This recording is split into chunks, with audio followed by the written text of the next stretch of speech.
Okay, guys, once again, great job on the discussion board last week. Keep saying it over and over again. You're making my life very easy with the quality and the effort and the content that people are putting in and the exchange. It's really what I want to see, and I'm very, very gratified by that. I'm very pleased because I think this is where we get a lot of the learning that we do in this course. It is the exchange between peers, and I think it's great. The other procedural thing I'm going to throw in right here in the beginning is didn't hear from any of you that the group setup isn't working, and some reports I get off the system show activity, and the activity seems to be balanced between the groups. It's a very good thing. So I'm going to assume it's working okay because nobody has asked me any questions. So that's, like I said, that's a good thing, and I'm happy to see that. Okay, let me move on to where we were, what we had last week, and what we're going to do this week. Last week was very interesting. A lot of people commented on two of the videos in particular. I saw that the comments were around Rory Sutherland, who spoke in a very amusing but I think very effective way about perceived value and how perceived value is created. The other one was on urgency, John Connor on urgency. And somebody said it made them want to go out and buy the book, but I think that was fairly self-explanatory. Those were two very powerful things, and then we went on to look at the whole idea of being on a competitive edge. Where was that on that value creation curve? And I think that was an important observation for most of us. So where are we going to go this week? This week we're going a little further in the text, which is chapter 5 for this week. Chapter 5, we're going to talk a little bit more about different ways of developing competitive advantage.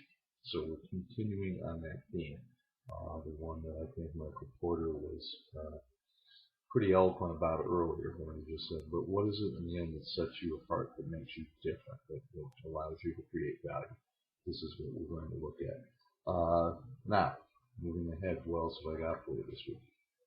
Several interesting things. You're going to see a video, a TED video, where the subject matter is called the last mile problem. And basically it's about why haven't we, and it's the we in the largest sense, accomplished a lot of what we could have.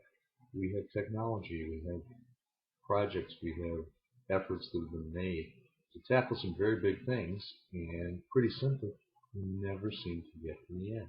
We never seem to go that last mile. In telecommunications, they often say that the last mile, that last extending that cable, that wiring, that reach, that signal, the last mile, that's the toughest one. I'd like you to watch that and just use that to stimulate your thinking. I have another piece for you to watch, or actually scroll through a PowerPoint. And yeah, this one is, again, just intended to just rile you up a little bit. It's a lot of material from Tom Peters, who you've seen before, and it's been modified and added to by yours truly. And just to try to get people thinking differently about the way you're going to look at some things in the markets. Markets are where things happen. What's happening in the marketplaces? We're looking at.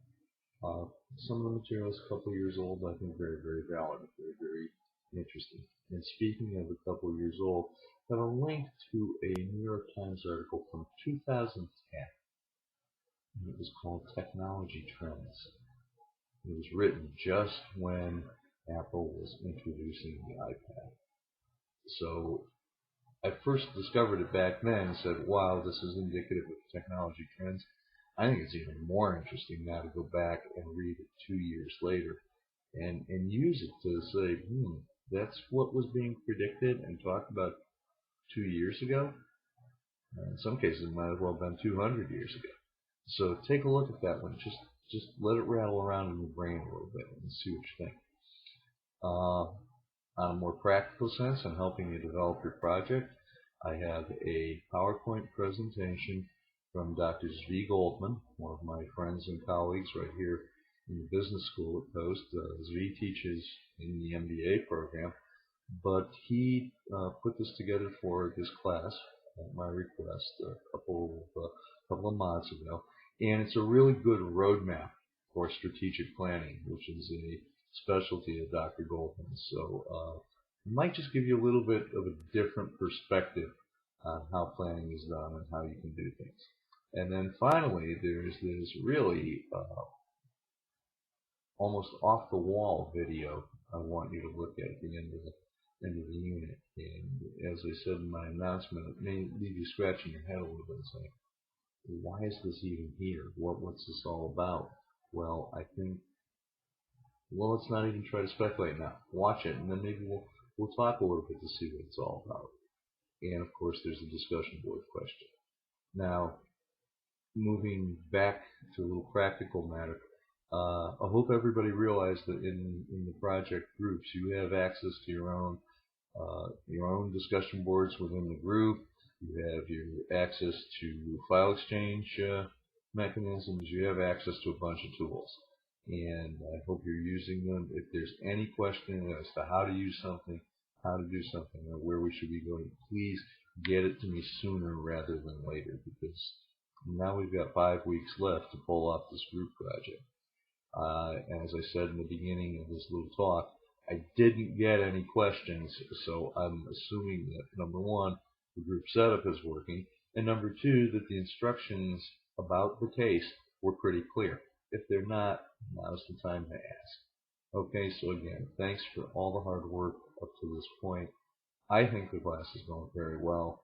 Hope you do too, and I'm definitely looking forward to another successful week. Thank you.